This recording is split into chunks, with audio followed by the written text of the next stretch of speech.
Donc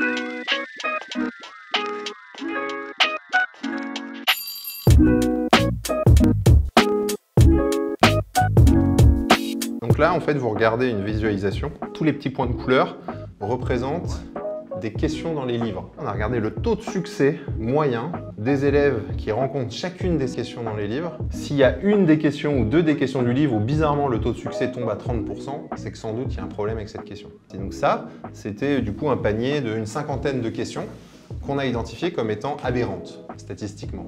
Du coup, pédagogiquement, moi, Lisa, quelqu'un de l'équipe contenu, s'empare de ces questions et on vérifie. Et du coup, là, on se rend compte. Côté enseignant, une des grosses parties qu'on envisage, c'est d'intégrer plutôt la composante compétences dans les rapports qu'on fournit aux enseignants. Donc faire en sorte que l'enseignant puisse suivre en même temps, au fur et à mesure que les élèves utilisent les Lilo, qu'il puisse suivre la progression de sa classe ou la progression des élèves. Je ne pensais pas que c'était si riche. J'ai découvert que c'était vraiment en fait très complet.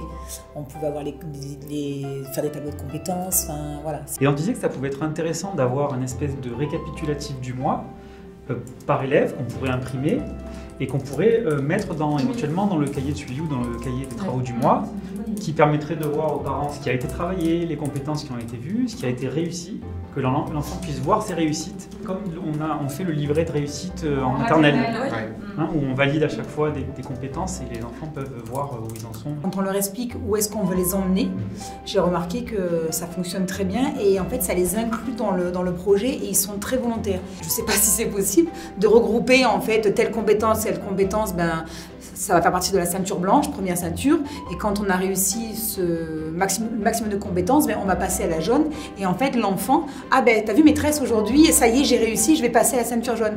Et en fait pour les enfants c'est très gratifiant et très motivant. Soit dans le scolaire, on est beaucoup dans le... Il y a des échelons, il faut les gravir. Des fois, c'est très positif, mais je trouvais que justement, ce contre-pied qu'avait la Lilo était assez intéressant pour les enfants. Et du coup, ils ne parlaient pas de leur niveau, ils parlaient de leurs univers. Et je trouvais ça plutôt... Enfin, je trouvais que ça changeait dans le contexte, en fait. Et je me disais que ça pouvait être sympa, peut-être en début de monde, qu'il y ait une petite vidéo, une petite animation de présentation du monde, avec voilà ce que tu vas apprendre, pourquoi tu vas l'apprendre, comment tu vas l'apprendre. Ça, il faudrait qu'on le fasse à chaque début de leçon, en fait. Parce que les mondes ne sont pas liés à ça. Parce qu'un élève de CE... Eh oui, non, mais tu vois, oui, non, mais c'est exactement ça. Ah bah, Quel personnage là, que vous avez fait avec la peluche là? Lilo. Voilà, ça peut être lui le fil conducteur de... On pourrait avoir un petit Lilo qui se déplace et qui leur explique un petit peu. C'est une très bonne idée. Si c'est une petite mascotte rigolote qui explique, l'impact est beaucoup plus important. La mission de la Lilo, c'est d'accompagner chaque élève et de s'assurer qu'il va développer les compétences nécessaires pour la suite de son apprentissage tout au long de sa scolarité.